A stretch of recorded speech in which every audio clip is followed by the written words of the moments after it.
ఎవరు అధైర్యపడకండి. మీకేదో శోధనలు ఉన్నాయని, శ్రమలు ఉన్నాయని, లేదా ఇంట్లో రకరకాల బాధలు ఉన్నాయని ఎవ్వరు అధైర్యపడకండి.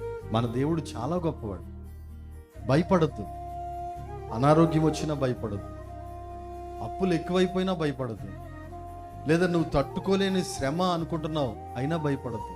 మన దేవుడు అంతకంటే గొప్పవాడు. వాటన్నిటి నుండి బయటికి తీసుకురాగలిగిన వాడు. ఆయన 365 సార్లు మనతో చెప్పాడు, భయపడొద్దు, భయపడొద్దు, భయపడొద్దు. వాగ్దానం చేసిన వాడు నమ్మదగిన వాడు. కాబట్టి దేవుణ్ణి నమ్ముకున్న మనము ఏమాత్రం పిరికి వారిగా కానీ, భయపడడం కానీ, కృంగిపోవడం కానీ అలా చేయకండి. ధైర్యంగా ఉండండి, ప్రభువులో ఆనందించండి, ప్రభువును స్తుతించండి. దేవుడే అవన్నీ కూడా తీసేస్తాడు. నీతిమంతుల కష్టదినములను పోగొట్టి వారికి నెమ్మదిని అనుగ్రహిస్తాడు.